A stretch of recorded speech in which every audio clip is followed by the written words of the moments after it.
Hello, ladies and gentlemen. Today you want to know how to incorporate AI into your business. And today is going to be basically aka me doing and performing 5th grade drawing class. Plus, very, very important, I'm not trying to teach you code. I'm not trying to teach you a coded solution. So we'll just go and move ahead with the no-code solutions that actually most of my clients prefer. So this isn't some modern startup nice to have stuff. This isn't nothing that, is nice to have and that would be nice, it would be the icing on the cake. No, this is a necessity. This should be done as soon as possible by every business owner. Now first, let's actually understand what is AI. Simply said, AI is something that you set up once that learns and evolves over time, which helps you achieve your goals. Now, what is AI not? Let's actually determine that. It is not a plug-and-play system, it is not a self-developing employee without the proper training, and it is not necessarily a custom-made software, where we're speaking of SaaS. So how can you use AI in your business? Well, first of all, I value your time, so let's get straight to the point away. First of all, GPTs, second of all, personal assistants, third of all, backend streamlining. Now, if that information you can already probably click off and already go and do your thing, learn about the separate topics, but for those guys who actually want to stay and for the ones that actually want to know and learn more about how they can incorporate that into their business, I would very, very highly encourage you to watch further this video. And we're especially focusing on no-code solutions. Now, I hope you value my time as well, gentlemen and gentlewomen, since I spent this time and my time on this earth, on this planet, to create this video. So please consider liking and commenting the video and subscribe just in case you need future help. Now, these 3 random accumulations of words and letters won't do anything for you in your business. You'll have to learn about that, and that is the biggest part here, the information gap. So we need to understand, first of all, how AI thinks. And this is comparable to you owning a car with and without a license. I could sit you in a car when you were 13 years old and you wouldn't know how to drive a car, most likely, unless you grew up somewhere in Texas. But unless you know how to drive a car, you won't go anywhere with the car. However, if you get your driver's license and you understand how to drive, how to hit the pedals, how to shift gears, you'll get away with the car. It's the same with AI. I can hand you the AI models. However, if you do not have the license to operate them, you will not go far with AI. Now, first of all, GPTs. GPTs basically are nothing else than taking ChatGPT, which we probably already know is this, giving it a prompt, which means basically a personality, and letting it perform tasks. For example, I myself am a GPT. I have context on the AI industry, and I help others understand that knowledge by simplifying it down via graphics on calls with clients. This is what I basically do. So basically, with GPTs, all you're doing is you're telling it that it is something, and the technique, or basically the software behind it, will answer in a very, very specific way according to how you trained it. Similar to how you might exist, if we put this into a real-life example, you have a set personality, you have a set of experiences, and those experiences and this personality determines how you will act and how your wording, how your speech, how your actions will be. The same with GPTs. You're basically programming a new human to think and behave like you want. So how do you build a damn thing? That's a very, very valid question. Now, first of all, we have 2 parts. First of all, you become good at prompt engineering, which is an investment of time. But for some of those who don't have the time, who are actually business owners and who are quite busy, let someone do it for you, which is basically just an investment of money. That's what I do with my agency.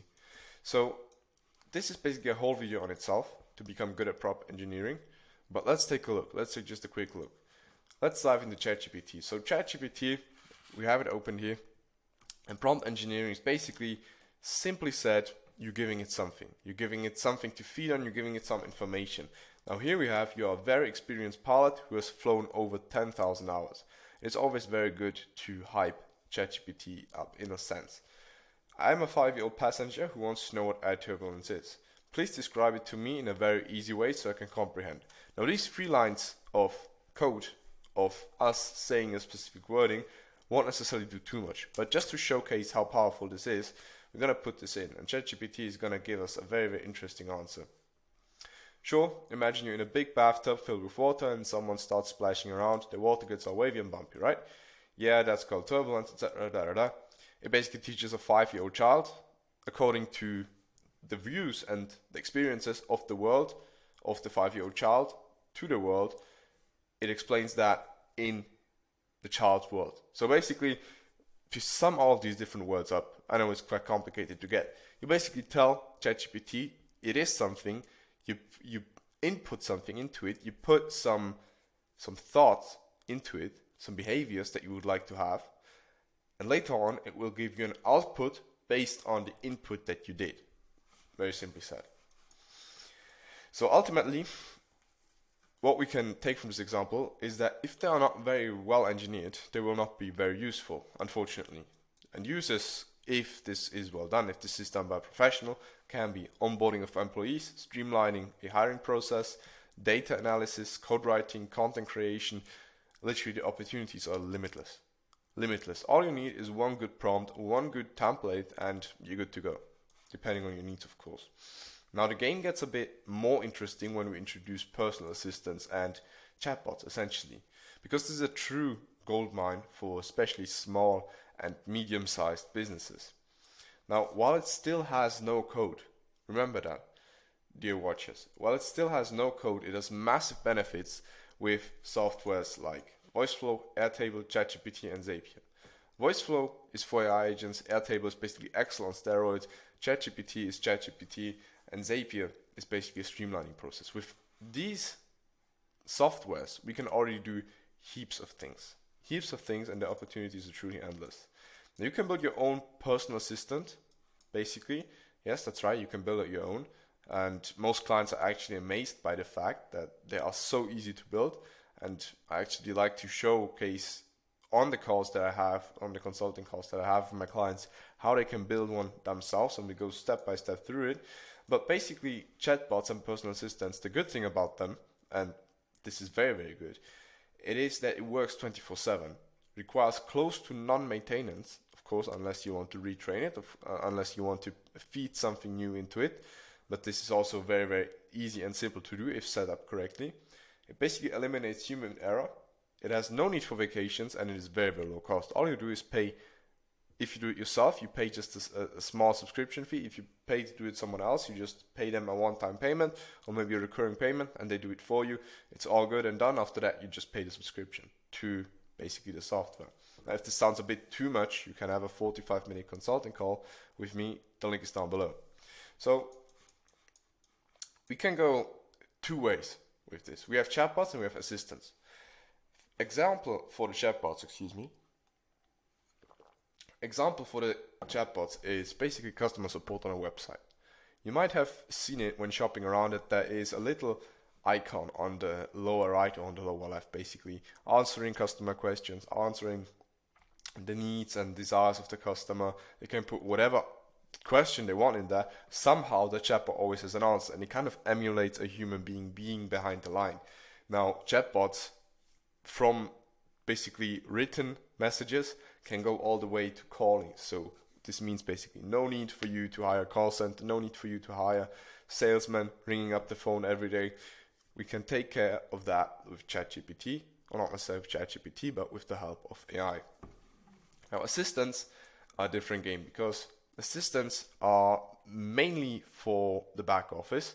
However, they can also be incorporated in the front office. So for example, a sales assistant, if you have a sales force and they need information on a set lead, you have the database of a set lead, and people have already filled that out. People have already filled it out. What was the last conversation about? What was the last call about? They basically enter their name or their email address or whatever, and they instantly find it, and ChatGPT converts it into a real-time conversation, and they can ask things to ChatGPT or to the AI agent, to the assistant in this case. Now, this is the next example. Is basically the most complex solution out of the three, but on a difficulty level, it's basically a 5 out of 10. It is not the most complex one. However, for no code, it basically kind of hits the ceiling there. The biggest factor is knowledge, as with everything. The third one is streamlining backend. And the questions of the most CEOs I speak to are: how can I declare, or how can I basically decrease staff cost? How can I make my team perform better? How can I scale? How can I increase profit? And so on. Entrepreneurs, especially CEOs, have a million questions a day. You might know it from your own life and from your own experience. So what we're trying to do with streamlining backend is basically making your life easier. So these are very, very valid questions, and this can be done through, making life easier, all the good stuff can be done through drumroll streamlining backend. I know, crazy presentation. So this is basically where we take our previous softwares, which were here, VoiceFlow, Airtable, ChatGPT, and many, many more. I mean, if you've been in the AI space for even a bit, you'll know already 20 minimum softwares that can be used. However, not everyone is suited for everything, which means not every business can just plug and play into Zapier and think it will do great. Not every business can just plug and play into VoiceFlow and think it will do great. You need someone who is capable of testing it or has the expertise to do that. And we basically then put a spin on them, on the software. Plus, we connect them to your database. So what we're doing here, what we did from two, right, the personal assistants and the chatbots, we connected mainly, ChatGPT, maybe with Zapier, or maybe with VoiceFlow, but this time we're connecting all of the softwares to connect a network to streamline your business operations on the back end. Now, therefore, we basically automate your whole business, as weird as it sounds. This means that there are no more 12 plus hour days, there is no more annoying staff, and there are no more complaining clients. You have happy clients, you have no more lost data, and you have no more lost time. Speaking of time, gentlemen, again, I value yours, so please value mine, like and subscribe to learn basically more about how you can free up your time and your money through the help of AI. As always, if there is anything you need help with, down below is my consultation call link. You can book a time in there and we'll speak then. Alright, that's basically it, and I wish you a great day.